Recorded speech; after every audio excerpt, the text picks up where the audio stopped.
নমস্কার, নিউজ 18 ডিজিটালে আপনাদের স্বাগত। আমি বিশ্বজিৎ। এই মুহূর্তে আহ, কি আপডেট রয়েছে আবহাওয়ার? দক্ষিণবঙ্গে ভারী বৃষ্টির সতর্কতা। ঠিক ভারী বৃষ্টি কেন? আর এই বিস্তারিত আবহাওয়ার তথ্য নিয়েই আমি আপনাদের সঙ্গে আলোচনা করব। আমি বিশ্বজিৎ রয়েছি। আপনারা কে কোথায় আছেন জানাবেন, এবং সেখানে কেমন আবহাওয়া রয়েছে। যদি মেঘলা আকাশ থাকে, বৃষ্টি না হয়, তাহলে কিন্তু ঘাম ঝরবে, অর্থাৎ আর্দ্রতাজনিত অস্বস্তি বাড়বে। কারণ প্রায় 98% সর্বোচ্চ যে হিউমিডিটি মিটার, অর্থাৎ আর্দ্রতাজনিত অস্বস্তিটা বেশি থাকবে। কারণ এই জলীয় বাষ্পের পরিমাণ বাতাসে সর্বোচ্চ 98% বা 80%-এর মধ্যে ঘোরাফেরা করবে। আর এই কারণেই যে পরিস্থিতি, সেই পরিস্থিতিতে এই আহ যে ঘর্মাক্ত পরিবেশ, সেটা কিন্তু থাকবে, কিন্তু বৃষ্টি হবে। দক্ষিণবঙ্গে বৃষ্টি বাড়ার একটা সম্ভাবনার কথা জানাচ্ছে আলিপুর আবহাওয়া দপ্তর। কারণ দক্ষিণ বাংলাদেশে একটি ঘূর্ণাবর্ত তৈরি হয়েছে।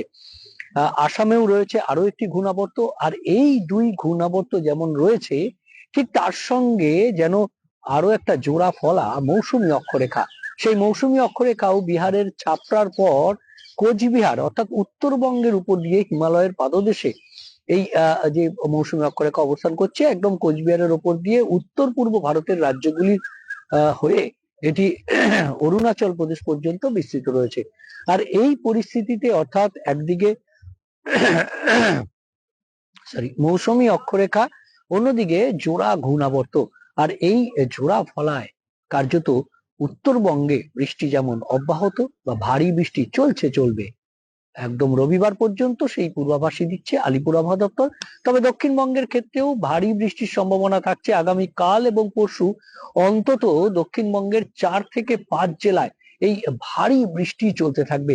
কোন কোন জেলায় এই ভারী বৃষ্টির সম্ভাবনা রয়েছে তার আগে জানাবো আজ কোন কোন জেলায় বজ্রবিদ্যুৎ সহ বৃষ্টির সম্ভাবনা থাকবে। কলকাতায় সকালের দিকে এক পশলা বৃষ্টি হয়ে গেছে, এবং সারা দিন যে যাবে আংশিক মেঘলা আকাশ, কখনো মেঘলা আকাশ, কিন্তু তার সঙ্গে সঙ্গে দু এক পশলা বৃষ্টির যেমন সম্ভাবনা থাকবে, তেমনি রোদ বেরোলেই ঘাম, অর্থাৎ আর্দ্রতাজনিত অস্বস্তিও কলকাতার বাসিন্দাদের ভোগাবে। এমন পরিস্থিতি থাকবে। অর্থাৎ বৃষ্টি হওয়া মানেই যে একটু পরিবেশটা অন্যরকম হয়ে বেশ দীর্ঘক্ষণ স্থায়ী হবে, তেমনটা কিন্তু হবে না। যতক্ষণ বৃষ্টি চলবে ঠিক ততক্ষণই শান্তি। ঠিক তারপরেই আবার একটু রোদ উঠলে বা আংশিক মেঘলা আকাশ হলে আর্দ্রতাজনিত অস্বস্তি ভোগাবে। অর্থাৎ দুই ভোগান্তি, অর্থাৎ বৃষ্টি এবং আর্দ্রতাজনিত অস্বস্তি দুটোই চলবে বিক্ষিপ্ত ভাবে, তবে একটানা নয়, বিক্ষিপ্ত ভাবে। তবে বৃষ্টি বেশি, অর্থাৎ বজ্রবিদ্যুৎ সহ এই বৃষ্টি বেশি হওয়ার সম্ভাবনা উত্তর ও দক্ষিণ 24 পরগনা, এই দুই জেলা যেমন রয়েছে, পূর্ব পশ্চিম বর্ধমান যেমন রয়েছে, হাওড়া হুগলি, অন্যদিকে নদিয়া মুর্শিদাবাদ বীরভূম, এই জেলাগুলিতে বেশি হওয়ার সম্ভাবনা। বাকি জেলাতেও হতে পারে বিক্ষিপ্ত ভাবে দু এক পশলা। তবে আগামীকাল ভারী বৃষ্টির সম্ভাবনাটা বাড়বে। উত্তর ও দক্ষিণ 24 পরগনা এবং সংলগ্ন পূর্ব বর্ধমান, নদিয়াতে আগামীকাল যেমন বুধবার ভারী বৃষ্টির সম্ভাবনা থাকবে, তেমনি বৃহস্পতিবার একটু শিফট করে যাবে পশ্চিমের জেলাগুলিতে, অর্থাৎ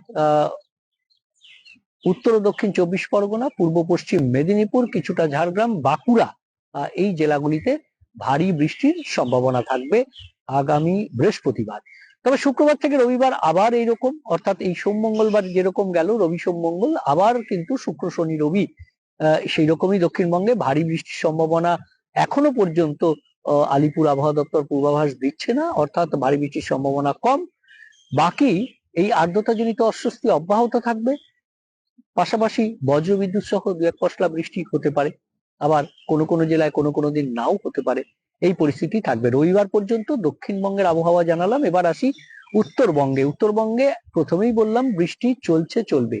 কারণ একদিকে আসামের ঘূর্ণাবর্ত, অন্যদিকে বাংলাদেশের ঘূর্ণাবর্ত, তার সঙ্গে মৌসুমী অক্ষরেখার জোড়া ফলা, তার ফলে বৃষ্টি চলবে। কারণ এই মুহূর্তে উত্তরবঙ্গে প্রবল জলীয় বাষ্প ঢুকেছে, আর তার সঙ্গে তার যে ভৌগোলিক অবস্থান, তাতে দার্জিলিং কালিম্পংয়ে তো ভারী বৃষ্টি হবেই।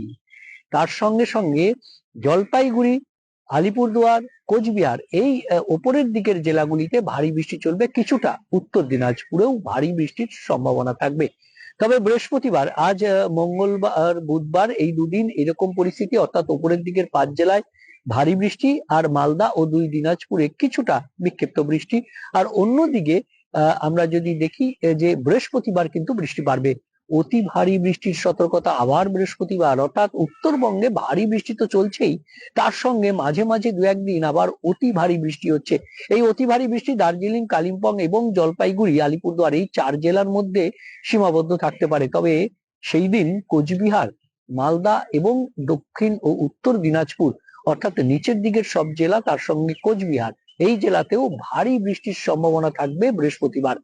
তবে শুক্রবার থেকে আবার রবিবার পর্যন্ত ওপরের দিকের 5 জেলায় অর্থাৎ দার্জিলিং, কালিম্পং, আলিপুরদুয়ার, কোচবিহার, জলপাইগুড়ি এই 5 জেলার মধ্যে বিক্ষিপ্ত ভাবে ঘুরিয়ে ফিরিয়ে শুক্রবার থেকে রবিবার পর্যন্ত ভারী বৃষ্টির সম্ভাবনা থাকবে। আর তার ফলে এই যে ভারী এবং অতি ভারী বৃষ্টি, তাতে নদীর জলস্তর নতুন করে আরো একটু বাড়তে পারে। এমনিতেই সিকিম এবং উত্তর পূর্ব ভারতের রাজ্যগুলিতে যেভাবে বৃষ্টি হচ্ছে, সেই জল নামছে, নদীর জলস্তর বাড়বে, নিচু এলাকা প্লাবিত হওয়ার আশঙ্কা, আর দার্জিলিং, কালিম্পং এ ধস নামার আশঙ্কা থাকছে। আপাতত এই পর্যন্তই। ভালো থাকবেন, সুস্থ থাকবেন, দেখতে থাকবেন নিউজ 18 ডিজিটাল, সব খবর সঠিকভাবে সবার আগে। ধন্যবাদ।